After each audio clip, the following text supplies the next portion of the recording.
नमस्कार दोस्तों।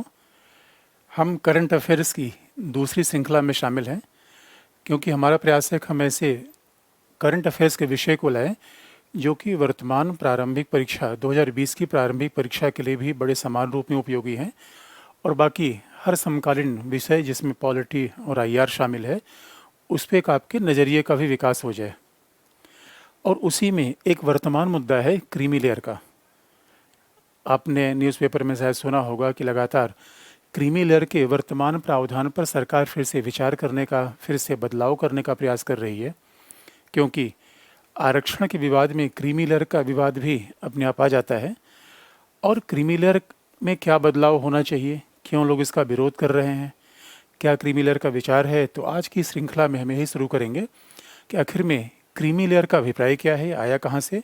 तो पहले अगर डिस्कशन किया जाए कि आखिर में क्रीमी लेयर का विचार आया कहाँ से, तो आप याद रखिए क्रीमी लेयर शब्द का प्रयोग न हमारे संविधान में है और न ही हमारी किसी विधि में है, बल्कि क्रीमी लेयर के बारे में बाकायदा कार्यपालिका के आदेश से क्रीमी लेयर का ये शब्द का प्रयोग हो रहा है। यानी आदेश का मतलब है कि DOPT, department of personal and training के द्वारा बार बार नोटिफिकेशन जारी किया जाता है कि ये लोग जो क्रीमी लेयर में आते हैं वो आरक्षण के दायरे में नहीं आएंगे। तो सवाल है क्रीमी लेयर है क्या, ये आया कहाँ से। 1992 का इंदिरा साहनी वाद, आप याद रखिए, बड़ा ये अपने आप में बहुत हिस्टोरिकल वाद है, क्योंकि आपको कई बार ये भी कन्फ्यूज़न हो सकता है कि क्या हम किन किन केसेस को प्रीलिम्स के लिए पढ़ें। तो आप याद रखिए जो 5-6 बहुत महत्वपूर्ण केस हैं, बाकी तो आप उच्चतम न्यायालय हर हफ्ते में कोई न कोई एक केस निर्धारित करता रहता है, तो हम हर चीज़ को नहीं पढ़ सकते ना, वो ज़रूरी है। लेकिन कुछ ऐसे मामले जिनसे बड़ा ही राजनीतिक परिवर्तन आया, जिनसे बड़ा संवैधानिक परिवर्तन हुआ, जिनका सामाजिक प्रभाव बहुत ज़्यादा है, उसमें एक इंदिरा साहनी बनाम भारत संघवाद है, जिसको लोकप्रिय रूप में हम मंडलवाद के नाम से जानते हैं। जिसका मतलब है कि लोकप्रिय का मतलब है जो नाम उच्चतम न्यायालय ने नहीं दिया, बल्कि क्योंकि कोई मामला उच्चतम न्यायालय में जाता है तो उच्चतम न्यायालय के रजिस्ट्रार के द्वारा उस मामले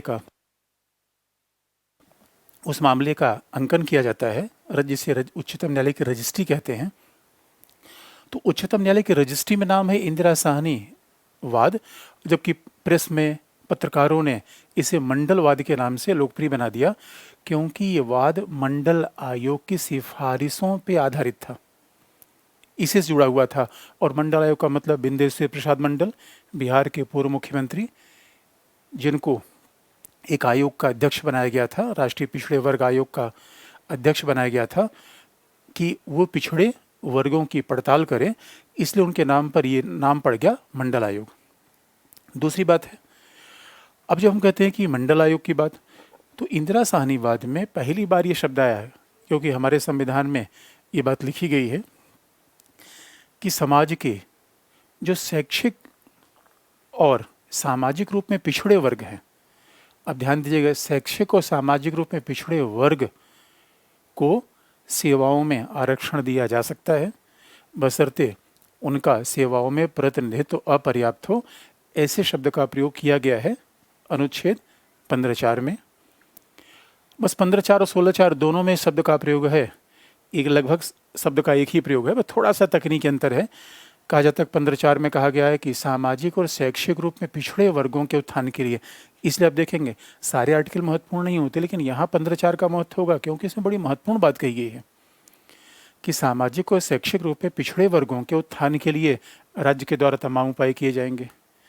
और 16(4) में कहा गया है कि नागरिकों के किन्हीं भी पिछड़े वर्गों के उत्थान के लिए उनका सेवाओं में, यानी थोड़ा सा शब्दों का अंतर है, वहाँ सामाजिक शैक्षिक पिछड़ापन है और यहाँ कहा गया है नागरिकों का पिछड़ा वर्ग, जिनका सेवाओं में प्रतिनिधित्व अपर्याप्त है, उनके लिए सेवाओं में आरक्षण का प्रावधान किया जाएगा। इसका मतलब है कि पूरा आरक्षण का जो डिबेट था वो 15(4) और 16(4) से जुड़ा, और इसीलिए इंदिरा साहनी वाद में जब ये मामला हुआ तो इसका पृष्ठभूमि ये थी कि विश्वनाथ प्रताप सिंह सरकार के द्वारा 1990 में पहली बार पिछड़े वर्गों के लिए अखिल भारतीय और केंद्रीय सेवाओं में आरक्षण का प्रावधान किया गया। राज्यों में अलग आरक्षण का प्रावधान होता है, वो राज्य सरकारें करती हैं। हमारे सेवाएं भी दो प्रकार की हैं, अखिल भारतीय सेवा, केंद्रीय सेवा अलग है, राज्यों की सेवा अलग है। तो वीपी सिंह सरकार के द्वारा एक बड़ा ऐतिहासिक निर्णय लिया गया था 90 में कि ये हुआ कि पिछड़े वर्गों के लिए 27% आरक्षण किया जाएगा और आरक्षण होगा अखिल भारतीय सेवाओं में आईएएस आईपीएस और केंद्रीय सेवाओं में जैसा कि टैक्सेशन की सेवा है, इंडियन फॉरेन सर्विस है, तो ऐसी सेवाओं में 27% आरक्षण होगा। और जब बीपी सिंह ने आरक्षण देने की घोषणा की, उसके बाद से इस मामले को उच्चतम न्यायालय में चुनौती दी गई, क्योंकि आप जानते हैं कि हमारे यहाँ फंडामेंटल राइट के उल्लंघन के आधार पर कोई व्यक्ति उच्चतम न्यायालय जा सकता है। और इंदिरा साहनी वाद में मामला उच्चतम न्यायालय में गया और जो व्यक्ति ले जाने वाले थे उनका तर्क ये था कि ये हमारे अधिकारों के खिलाफ है, ये जो आरक्षण है वो अन्य लोगों के अधिकारों का हनन करता है। यानी हमारी अगर किसी को आरक्षण किया जाएगा कि बाकी लोगों के लिए जो सरकारी सेवाओं में समान अवसर का सिद्धांत है, इसका उल्लंघन होगा। लेकिन हमारा उद्देश्य है इंदिरा साहनी वाद मामले का डिस्कशन नहीं है, हमारा उद्देश्य क्रीमी लेयर। तो इंदिरा साहनी वाद में जब इस बीपी सिंह सरकार के द्वारा दिए गए आरक्षण को चुनौती दी गई, तो बस एक मामला यहाँ पे बता दें जहाँ से क्रीमी लेयर आया, बाकी मंडल कमीशन पे हम चर्चा नहीं करेंगे। तो क्रीमी लेयर का विचार पहली बार उच्चतम न्यायालय ने इस इंदिरा साहनी वाद में प्रतिपादित किया और उच्चतम न्यायालय कह रहा ये था कि मंडल आयोग में बीपी सिंह ने जो पिछड़े वर्गों को आरक्षण दिया है बिल्कुल सही है। इस मामले में बड़ा हिस्टोरिकल मामला था। उच्चतम न्यायालय ने यह भी मान लिया कि जो सामाजिक और शैक्षिक रूप में पिछड़े वर्ग हैं वो लगभग पिछड़ी जातियों जैसे हैं, ये भी बात सही है। लेकिन उच्चतम न्यायालय ने थोड़ा सा बीपी सिंह सरकार के पूरे इस आरक्षण के प्रावधान में एक हल्का संशोधन कर दिया। उच्चतम न्यायालय ने कहा ठीक है भाई, पिछड़े तो आरक्षण आप दीजिए, अच्छी बात है, सामाजिक न्याय करिए, लेकिन पिछड़ों में भी पिछड़े हैं और पिछड़ों में भी अगड़े हैं। इसका मतलब पिछड़ा जो सामाजिक और शैक्षिक रूप में पिछड़ा वर्ग है, या जिसे व्यवहारिक रूप में पिछड़ी जाति मान लीजिए, और जो सामाजिक और शैक्षिक रूप में पिछड़ी जातियां हैं, पिछड़े वर्ग हैं, अब उनमें भी कई लोग प्रभावशाली बन गए हैं, कई लोग बड़े पदों पर चले गए हैं, तो क्या उन सबको पिछड़ा मान लिया जाए? तो न्यायालय ने कहा नहीं, थोड़ा सा इसमें अंतर करिए, आप इन सबको पिछड़ा मत मानिए। पिछड़ी जातियों में कुछ लोग वैसे मलाई बन गए हैं, जैसे क्रीमी का मतलब मलाई, अच्छा मलाई दूध का ही पार्ट होती है लेकिन दूध से अलग हो जाती है, ठीक वैसे उच्चतम न्यायालय ने कहा कि पिछड़े वर्गों में जो क्रीमी लेयर है, और पिछड़े वर्गों में क्रीमी लेयर कौन है? पिछड़े वर्गों में जो लोग पिछड़े नहीं हैं, जो अगड़े हो गए हैं, तो आरक्षण पिछड़ों को मिलेगा, अगड़ों को नहीं। तो उन्हें आरक्षण का लाभ न दिया जाए। और उच्चतम न्यायालय ने फिर यह आदेश दिया कि भाई अब ऐसा है, क्रीमी लेयर में कौन कौन आएंगे, आखिर में कौन कौन दूध से अलग हो गए हैं, कौन कौन मलाई बन गए हैं, इसका निर्धारण एक राष्ट्रीय पिछड़ा वर्ग आयोग करता है कि आखिर में कौन कौन लोग मलाई हैं, कौन कौन लोग पिछड़े हैं। और राष्ट्रीय पिछड़ा वर्ग आयोग जब ये सलाह देगा तो सामाजिक न्याय और अधिकारिता मंत्रालय, जिसका पूरा दायित्व है पिछड़े वर्गों से संबंधित, तो पिछड़े वर्गों कल्याण के सारे काम सामाजिक न्याय और अधिकारिता मंत्रालय के द्वारा किया जाता है। तो सामाजिक न्याय अधिकारिता मंत्रालय ने राष्ट्रीय पिछड़े वर्ग आयोग की सलाह से, यद्यपि उस समय राष्ट्रीय पिछड़ा वर्ग आयोग नहीं था, उसका नाम केवल पिछड़ा वर्ग आयोग था, अभी नाम बदल गया है, तो राष्ट्रीय पिछड़े वर्ग आयोग की सलाह से सामाजिक न्याय अधिकारिता मंत्रालय के द्वारा तय किया जाएगा कि आखिर में क्रीमी लेयर में कौन आते हैं। अब यहाँ दो बातें स्पष्ट हो गई। यानी क्रीमी लेयर शब्द का प्रयोग किसने किया? उच्चतम न्यायालय ने इंदिरा साहनी वाद में। क्यों किया? क्योंकि आरक्षण पिछड़ों को मिले, पिछड़ों में शक्तिशाली लोगों को न मिले। और तीसरा, लेकिन उच्चतम न्यायालय ये नहीं बताता कि आखिर में क्रीमी लेयर में कौन कौन आने चाहिए, कौन कौन नहीं आने चाहिए। ये काम करना है, ये दायित्व है सामाजिक न्याय अधिकारिता मंत्रालय का। और सामाजिक न्याय अधिकारिता मंत्रालय के निर्देश पर फिर ये कार्मिक मंत्रालय, जो लोक कार्मिक मंत्रालय और पब्लिक ग्रीवांस और मिनिस्ट्री ऑफ पेंशन, ये पूरा एक ही मंत्रालय जिसके हेड स्वयं प्रधानमंत्री होते हैं, तो उसी का डिपार्टमेंट है DOPT, department of personal and training. तो पर्सनल ट्रेनिंग के द्वारा फिर लिस्ट दी जाएगी, भाई ये लोग क्रीमी लेयर में आते हैं। तो क्रीमी लेयर का सिंपल सा मतलब है पिछड़ों में अगड़ा। क्रीमी लेयर का मतलब है पिछड़ों में वो वर्ग जिसे आरक्षण का फायदा नहीं मिलेगा। बहुत सामान्य भाषा में कहिए, creamy layer is equal to general class, जिसे आरक्षण का फायदा नहीं मिलेगा, क्रीमी लेयर है। और क्रीमी लेयर का विचार आया उच्चतम न्यायालय के द्वारा, इसके उसके आधार का निर्माण किया सामाजिक न्याय अधिकारिता मंत्रालय ने। सलाह किसकी ली? राष्ट्रीय पिछड़े वर्ग आयोग की। पहला मामला यह हो गया। अब दूसरा, आखिर में क्रीमी लेयर में कौन कौन आता है, पिछड़ों में कौन से ऐसे लोग हैं जो मलाई बन गए हैं। तो क्रीमी लेयर का याद रखिए, क्रीमी लेयर का विचार पिछड़े वर्गों के आरक्षण के लिए लगता है, अनुसूचित जाति जनजाति के लिए नहीं। अनुसूचित जातियों जनजातियों को भी आरक्षण मिलता है, उनमें कोई क्रीमी लेयर का विचार नहीं होता। इसका मतलब है क्रीमी लेयर का विचार केवल और केवल लागू होता है पिछड़े वर्गों के आरक्षण के लिए। और दूसरा, आप कहेंगे सेवाओं में भी लागू होता है, क्योंकि आरक्षण हमारे यहाँ दो स्तर पर है, सेवाओं में अलग है और शैक्षणिक संस्थाओं में अलग है। तो इंदिरा साहनी का मामला तो केवल सेवा से संबंधित था, लेकिन बाद में भी 2008 में एक उच्चतम न्यायालय ने और निर्णय दिया है, अशोक ठाकुर वाद। अब देखिए, ये इतना महत्वपूर्ण वाद नहीं है कि आप उसको रटिए, ध्यान दीजिए, क्योंकि हम आपको बाद हर वाद को देखना बिल्कुल जरूरी नहीं है। अब चूंकि रेफरेंस की बात आई तो मैंने बोल दिया। तो 2008 में अशोक ठाकुर वाद में उच्चतम न्यायालय ने यह भी कह दिया कि क्रीमी लेयर का विचार शैक्षणिक संस्थाओं के प्रवेश में भी लागू होगा। यानी इसका मतलब है क्रीमी लेयर का विचार केवल सेवाओं तक ही नहीं है, इस शैक्षणिक संस्थाओं में भी लागू होगा। अब जरा सोच के देखिए, कौन कौन क्रीमी लेयर हैं, कौन कौन मलाईदार परत हैं जो पिछड़े जाति में तो हैं लेकिन फिर भी उन्हें आरक्षण का फायदा नहीं मिलेगा। तो उसमें पहला है संवैधानिक पदों पर कार्य करने वाले या कार्य कर चुके लोग। तो जो राष्ट्रपति हैं, उनके परिवार के लोग, उनके बच्चों को फिर ये राष्ट्रपति के पद पे है, कोई प्रधानमंत्री, ऐसा संवैधानिक पद है, राज्यपाल जो संविधान में उल्लिखित है, CAG election commission of India, इनके बच्चों को, बेटे बेटियों को आरक्षण का फायदा, पिछड़े वर्ग के 27% आरक्षण का फायदा नहीं मिलेगा। तो नंबर 1 ये क्रीमी लेयर, ये मलाई हो गया पहला। और आपके मन में फिर सवाल होगा कि पद पर रहने के दौरान या पद से अवकाश के दौरान भी, दोनों के दौरान, एक बार अगर इतने महत्वपूर्ण पद पर आ गए तब इन्हें आरक्षण का फायदा नहीं मिलेगा। लेकिन आप देखेंगे अभी भी इसमें एक प्रॉब्लम ये है, लेकिन संवैधानिक पदों को शामिल कर लिया गया है, लेकिन आज भी सांसद और विधायक क्रीमी लेयर में नहीं आते। अब इसीलिए आप देखेंगे इसमें विवाद मचे हुए हैं कि सांसद विधायक अभी भी, अगर सांसद विधायक का मतलब है पिछड़े में आते हैं, अगर पिछड़ी जाति का कोई सांसद विधायक है तो क्रीमी लेयर के संकल्पना में नहीं आएगा, क्योंकि ये फिर पिछड़ी जाति का मामला है। क्योंकि ये क्लैरिफाई है, क्रीमी लेयर न तो अगड़ी जातियों के लिए है और न ही अनुसूचित जाति जनजाति के लिए है। ये विचार ही केवल सामाजिक शैक्षिक रूप में पिछड़े वर्ग या पिछड़ी जाति के लिए है। तो संवैधानिक पदों पर कार्य करने वाले लोग क्रीमी लेयर में आएंगे, MP MLA नहीं। जबकि राष्ट्रीय पिछड़े वर्ग आयोग ने रिकमेंडेशन दिया है कि भाई इनको भी शामिल करो। आप जानते हैं सांसद और विधायक के चुनाव लड़ने में करोड़ों रुपए खर्च होते हैं। जो इतना पैसा खर्च कर सकता है भाई, वो तो लगता है मलाई ही बन गया है। दूसरी बात, सिविल सेवाओं में ऐसा क्लासिफिकेशन होता है ग्रुप A, तब आप सिविल सेवा देंगे तो उसमें group A services, group B services, इस तरीके से क्लासिफिकेशन सिविल सेवा में होता है। तो ग्रुप A सर्विस का मतलब IAS IPS। तो जो ग्रुप A की सर्विसेज हैं उनके बच्चों को आरक्षण का कोई फायदा नहीं मिलेगा, पिछड़े वर्ग के आरक्षण का फायदा नहीं मिलेगा, क्योंकि वो क्रीमी लेयर में है। ग्रुप A के जितने भी पदाधिकारी हो गए उन्हें आरक्षण का फायदा नहीं मिलेगा। और तीसरी बात है ग्रुप B। ग्रुप B के लिए थोड़ा सा टेक्निकल मामला है। और ग्रुप B के लिए टेक्निकल मामला ये है कि मान लीजिए कि पति पत्नी दोनों ग्रुप B के अधिकारी हैं, तो सिविल सेवा में कई सेवाएं ग्रुप B की होती हैं। अब राज्यों में भी ज़्यादातर सेवाएं ग्रुप B की हैं।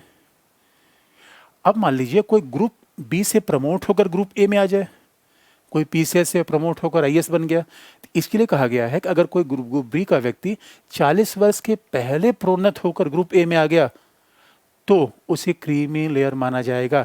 40 वर्ष के बाद आया तो क्रीमी लेयर नहीं माना जाएगा। तो 40 वर्ष वाला मामला कर दिया गया है। तो ग्रुप B का मामला थोड़ा उलझा हुआ है। ग्रुप A तो सीधा है, कोई भी ग्रुप A सर्विसेज में शामिल होगा वो क्रीमी लेयर में नहीं आएगा। अब उसको कितना पेमेंट मिलती है इस बात से मतलब ही नहीं है, स्टेटस को देखकर। यानी क्रीमी लेयर पहला क्या है, स्टेटस है। आपके पास पैसा क्या है, उसका पेमेंट कितना होता है तो मैटर नहीं करता। आप जिस स्टेटस पे है वहाँ पिछड़े आप नहीं रह गए। दूसरी बात है ग्रुप B में। ग्रुप B का मामला टेक्निकल है, क्योंकि ग्रुप B का ऐसा व्यक्ति जो प्रोन्नत होकर ग्रुप A में शामिल हो गया, लेकिन शर्त है 40 साल के पहले तो वो क्रीमी लेयर में आएगा, 40 साल के बाद तो क्रीमी लेयर में नहीं आएगा। दूसरी शर्त ये है, अगर ग्रुप B का पदाधिकारी पति पत्नी दोनों ग्रुप B में सेवक हैं, दोनों पति पत्नी दोनों PCS ऑफिसर हैं, तो भी वो क्रीमी लेयर में आएंगे। अगर एक है तो नहीं आएगा। प्रमोट हो गया तो आएगा, 40 साल के पहले प्रमोट हो गया तो आएगा, 40 साल के बाद तो नहीं आएगा। और प्रमोट नहीं हुआ और पति पत्नी में केवल एक सेवा में है तो फिर वो क्रीमी लेयर में नहीं आएगा, पिछड़ा ही रहेगा। और अगर दोनों हैं, पति पत्नी दोनों ऑफिसर्स हैं पीसीएस ग्रुप बी में या सिविल सेवा में ग्रुप बी में, तो उसमें भी वो फिर क्रीमी लेयर में नहीं आएगा। यहाँ भी एक तरीके से वेल्थ टेस्ट नहीं है, यानी कितना इनकम मिलता है, कितना सैलरी है, इस बात का ध्यान रखा ही नहीं गया है। बस केवल यह है कि इस पद पे रहने के कारण उनको बाहर किया गया है। दूसरा, सेना में कर्नल और उसके वरिष्ठ अधिकारी, क्योंकि ये बात आप जानते हैं सेना में group A group B services का लफड़ा नहीं है, ये पूरा क्लासिफिकेशन है, ये तो सिविल सेवा में ही चलता है। और सेना है, बैंक है, सार्वजनिक उद्यम है, जैसे पब्लिक सेक्टर यूनिट्स हैं, ओएनजीसी, तो इसमें group A group B services नहीं होती। बैंक उसमें ग्रुप ए ग्रुप भी नहीं है, सेना उसमें ग्रुप ए ग्रुप भी नहीं है, तो उसमें कहा गया है सेना में कर्नल और उसके ऊपर के अधिकारी वो जो होंगे वो क्रीमी लेयर में आएंगे, तो उनके बच्चों को आरक्षण का कोई फायदा नहीं मिलेगा। और ये सीधी बात कही गई है, इसका मतलब है कि कोई हवलदार है, कोई वहाँ पे छोटे पद पर है, सेना में है, तो उसे क्रीमी लेयर में नहीं माना जाएगा, वो क्रीमी लेयर से बाहर होगा। अगली बात आप देखेंगे, बैंक और सार्वजनिक उद्यमों में कार्य करने वाले अधिकारी वर्ग। अब जरा बैंक और पब्लिक सेक्टर के लिए देखिए, यहाँ पे अभी तक हमने क्रीमी लेयर के मामले में जितने भी टेस्ट किए वो पद पर रहने के कारण क्रीमी लेयर में शामिल हुए या आरक्षण से बाहर किए गए। यानी अभी तक जो क्रीमी लेयर का विचार है वो स्टेटस के बेस पे है, किस आप पद पे हैं, किस पोजीशन पे हैं, तो आप क्रीमी लेयर में हैं। लेकिन जो अगला मामला हो जाता है कि बैंक और सार्वजनिक उद्यमों में कार्य करने वाले अधिकारियों के लिए स्टेटस के अलावा इनकम टेस्ट भी रखा गया है।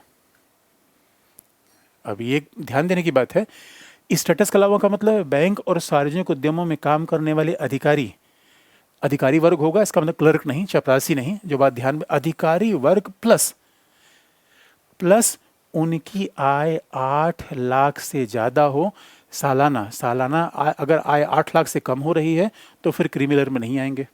इसका मतलब अगर अधिकारी कोई है और उसकी आय 8 लाख से कम है, क्रीमी लेयर में नहीं। अगर उसकी आय 8 लाख से ज़्यादा है, अधिकारी नहीं, तो क्रीमी लेयर में नहीं। दोनों शर्तें पूरी होनी चाहिए। अधिकारी वर्ग में हो, जैसे कि अब कोई पब्लिक सेक्टर यूनिट है तो उसमें इंजीनियर होना चाहिए, प्रबंधक होना चाहिए, और उसकी इनकम वार्षिक रूप में 8 लाख से ज़्यादा होने चाहिए, तो निश्चित तौर पर वो फिर क्रीमी लेयर में शामिल होगा। अब आप कहेंगे सर ये बताओ, ये तो बड़ा अटपटा मामला है भाई, यहाँ तो हमने स्टेटस का आधार रख दिया, यहाँ हमने फिर इनकम टेस्ट का आधार रख दिया, ये थोड़ा उलझाने वाला मामला हो गया। इनके लिए आय का मतलब क्या है, इनकी मंथली सैलरी, यहाँ आय का मतलब समय वेतन, यानी इनके लिए हमने मंथली सैलरी का टेस्ट रखा।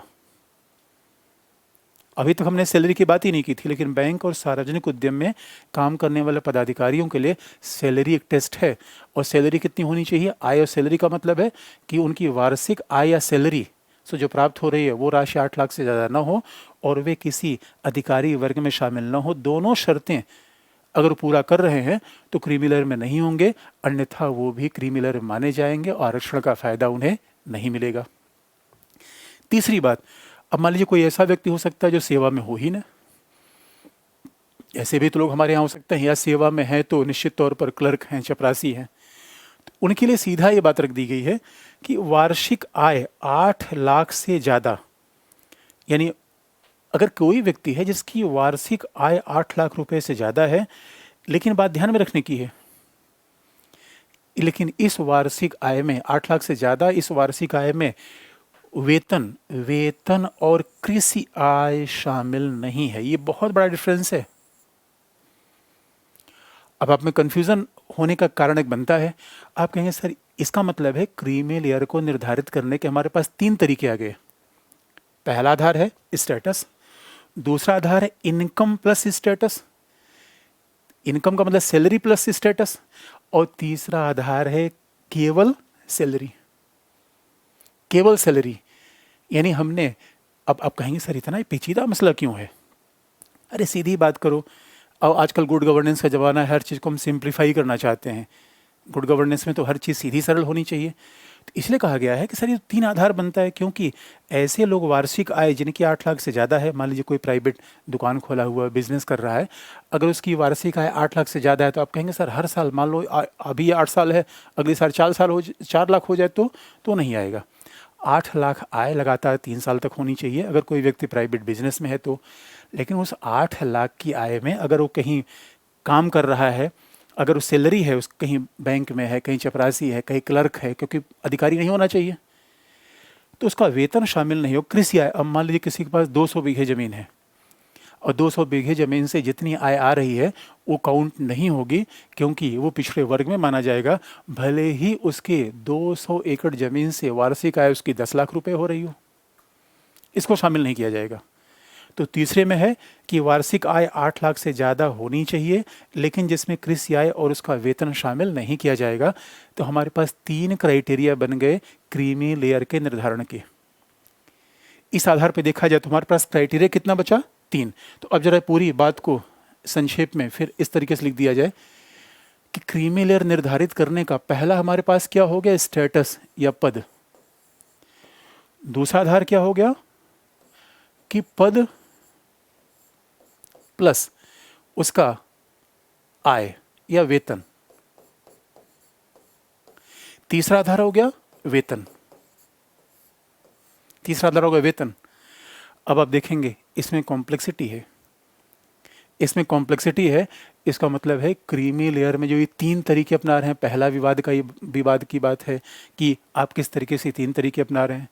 और दूसरा मामला, अब कॉम्प्लिकेशन यहाँ पैदा होता है कि मान लीजिए कोई ग्रुप बी सेवा में आया, ग्रुप बी सेवा में आया, अधिकारी तो नहीं बन पाया, अधिकारी में नहीं गया, लेकिन उसकी वार्षिक आय पता चला कि ज़्यादा हो गई, 8 लाख से ज़्यादा है, फिर भी वो क्रीमी लेयर में नहीं आएगा, क्योंकि स्वाभाविक रूप से वहाँ इनकम उसके लिए टेस्ट नहीं बन पा रहा है। अगर वो अधिकारी वर्ग में होगा तब उसकी इनकम उसके लिए टेस्ट होगा। और आप जानते हैं कई बार तो ऐसा होता है, मान लीजिए ग्रुप बी सर्विस में कोई बहुत लंबे समय से काम कर रहा है, तो उसका पेमेंट तो अधिकारियों के पेमेंट से भी बड़ा हो जाएगा, क्योंकि उसकी सर्विस की लेंथ 30 साल हो गई। ये काउंट नहीं किया जा रहा है, इसलिए इसमें बड़े ड्रॉबैक है कि भाई 3 क्राइटेरिया क्यों रखे हुए? पहला, सांसद और विधायकों को क्यों नहीं रखा? दूसरा, और किसी के लिए इनकम, किसी के लिए पद, किसी के लिए ये क्या तरीका अपना रखा है? तो क्यों न एक सीधा तरीका अपनाया जाए। इसलिए आप देखेंगे अभी सरकार लगातार इसी बात पे विचार कर रही है। सामाजिक न्याय और अधिकारिता मंत्रालय इस बात पे विचार कर रहा है कि क्रीमी लेयर के निर्धारित करने का एक हमारे पास एक समान तरीका होना चाहिए, यूनिफॉर्मल तरीका होना चाहिए। क्रीमी लेयर को निर्धारित करने का एक यूनिफॉर्मल तरीका होना चाहिए। और यूनिफॉर्मल का मतलब है किसी भी व्यक्ति की अगर वार्षिक आय 12 लाख से ज़्यादा है, जो भी सरकार ये बात कह रही है, किसी व्यक्ति की वार्षिक आय 12 लाख से ज़्यादा है, तो किसी भी पद पे हो, कि ग्रुप ए सर्विसेज के पेमेंट तो अपने आप ही 12 लाख से ज़्यादा चले जाएंगे, प्रोफेसर वगैरह के पेमेंट तो अपने आप 12 लाख से ज़्यादा चले जाएंगे। कोई भी व्यक्ति, यानी एक क्राइटेरिया सीधा रख दिया जाए। हाँ, अब इस बात पे विवाद हो सकता है कि 12 लाख में क्या पूरी इनकम शामिल किया जाए या जो टैक्स हो इस कटने के बाद नेट इनकम शामिल किया जाए, इसमें विवाद गुंजाइश है। और इसमें स्वाभाविक रूप में नेट इनकम भी की जा सकती है, ग्रॉस इनकम भी की जा सकती है। लेकिन ये 12 लाख का मतलब है कोई किसी पद पे है, ये ग्रुप ए, ग्रुप बी, सेना का, ये कोई तो एक यूनिफॉर्मल तरीका अपनाइए। जो भी वार्षिक रूप में 12 लाख रुपए से ज़्यादा उसकी इनकम है, उसे क्रीमी लेयर में शामिल कर दिया जाए। ये बाकायदा मंथन चल रहा है, इस पे सरकार विचार कर रही है। अब सवाल है कि जब सरकार ये परिवर्तन का प्रयास कर रही है तो लोग विरोध कर रहे हैं। लोग कह रहे हैं ना भाई, तो आरक्षण खिलाफ है, इसे पिछड़े वर्गों को घाटा होगा। सवाल ये है अगर पिछड़े वर्गों को घाटा कैसे होगा? बड़े देखिए, वास्तविकता ये है कि 27% जो आरक्षण मिलना है वो किसी और वर्ग को तो मिलेगा नहीं, पहला वो तो पिछड़े वर्ग को ही मिलेगा। लेकिन सवाल ये है क्रीमी लेयर का विचार ज़्यादा प्रभावशाली होगा तो पिछड़ों को आरक्षण फ़ायदा मिलेगा। अगर क्रीमी लेयर का विचार कमज़ोर होगा तो पिछड़ों में जो अगड़े है, जो क्रीमी लेयर है, वही आरक्षण का फ़ायदा लेके चले जाएंगे, क्योंकि आपके क्रीमी लेयर का तरीका ही परिभाषित करने का ठीक नहीं है। आप समझ ही नहीं पा रहे कौन क्रीमी है और कौन दूध है, कौन मलाई है कौन दूध है। इसलिए सरकार का ये तरीका ज़्यादा स्वागत योग्य है। और आप याद रखिए, ये आरक्षण विरोधी तब होता जब हम 27% आरक्षण को ख़त्म कर रहे होते। अगर हम ये कहते भाई 27% पिछड़ों को आरक्षण है, अब हम इसको नहीं देंगे, अब या तो हम नहीं देंगे किसी और को दे देंगे, तो समस्या थी। आरक्षण उसी वर्ग को मिलेगा। अभी बड़ा दुर्भाग्य का मतलब है, इसका मतलब है एक ही वर्ग के लोग अपने ही वर्ग के पिछड़े वर्गों के प्रति सरोकार नहीं रखते क्या? और ये अजीब समानो स्वभाव है दोस्तों, जब तक हम वंचित स्थिति में रहते हैं तब तक हम बड़ी समाजवाद की बातें करते हैं कि दुनिया में बदलाव होना चाहिए, सबको समान अवसर मिलना चाहिए, और जैसे हम प्रभावशाली हो गए, भाड़ में जा अपना काम बनता, भाड़ में जा जनता। तो ये प्रॉब्लम है। और मामला इतना ही नहीं है, अभी उच्चतम न्यायालय ने और भी आगे बात बढ़ा दी है कि भाई ये बताओ यार, अनुसूचित जाति जनजाति के मामले में आप क्रीमी लेयर लागू क्यों नहीं करते?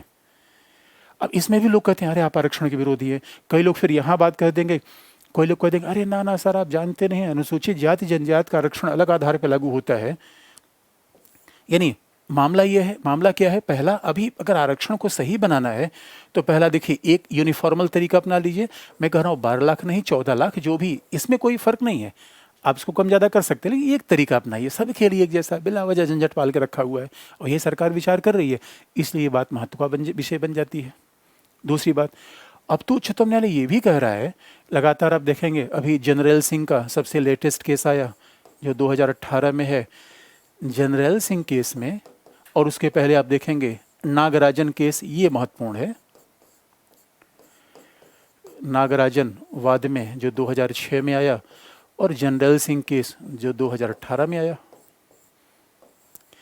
इन दोनों में कहीं न कहीं कहा गया है कि भैया अनुसूचित जाति जनजाति में भी क्रीमी लेयर लगा दो। अब समय आ गया है, क्योंकि देखिए ये बात तो सच है। और फिर अब जब अनुसूचित जाति जनजाति में क्रीमी लेयर लगाने की बात आती है, लोग क्या कहते हैं, अरे ना ना ना, देखो ये बात सच है कि पिछड़े वर्गों का आरक्षण अलग आधार पे है, सामाजिक शैक्षिक पिछड़ेपन के आधार पर पिछड़े वर्गों का आरक्षण है। अनुसूचित जातियों जनजातियों का आरक्षण सामाजिक और शैक्षिक रूप में पिछड़े वर्ग के आधार पर नहीं है। उनको आरक्षण इसलिए दिया गया है कि ऐतिहासिक रूप उनके साथ भेदभाव किया है, समाज में उनकी स्थिति हमेशा से दमित रही है, उनके खिलाफ शोषण हुआ है, इस बात में कोई संदेह नहीं है, इसीलिए तो आरक्षण दिया गया। तो ये सच है कि अनुसूचित जाति जनजाति पिछड़ों में पिछड़े हैं, सर्वाधिक पिछड़े हैं, उनकी स्थिति पिछड़ी जातियों जैसी नहीं है, क्योंकि छुआछूत पिछड़ी जातियों के साथ नहीं हुआ है, उनके साथ हुआ है। लेकिन सवाल ये है दोस्तों, जो आईएएस बन गया, अब पति पत्नी दोनों आईएएस हैं, अब जो राष्ट्रपति बन गया, अब उसके अगर वो उसके बाद भी पिछड़ा रह गया तो सवाल है वो अगड़ा कब होगा। इसलिए यहाँ भी देखिए वास्तविकता ये है कि ये पहल तो स्वयं उन वर्गों के द्वारा होनी चाहिए, अनुसूचित जाति जनजाति के लोगों के द्वारा, कि नहीं नहीं भाई आप ऐसे, क्योंकि अगर ये क्रीमी लेयर का विचार अनुसूचित जाति जनजाति में ही विरोध किया जा रहा है, लोग कह रहे हैं ना ना आरक्षण खत्म कर देगा। आरक्षण तब खत्म करता जब ये आरक्षण किसी दूसरे को दे देते, ये तो हम कर नहीं रहे हैं।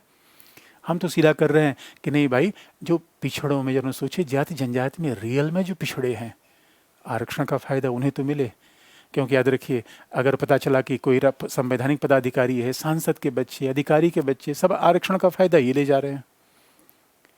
इसलिए आप देखेंगे कि जनरल सिंह केस में कहा गया कि नहीं, आप क्रीमी लेयर का विचार अनुसूचित जाति जनजाति में भी लागू करिए।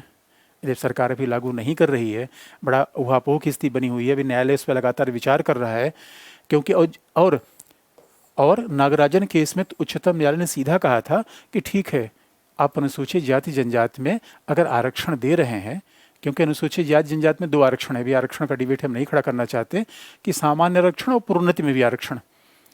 तो नागराजन केस में कहा कि ये तय तो कर लीजिए कि अगर आप प्रोन्नति में आरक्षण दे रहे हैं तो क्या वाकई वो पिछड़े हैं, क्या इससे सेवाओं की कुशलता प्रभावित नहीं होगी, और क्या उनका अपर्याप्त प्रतिनिधित्व है।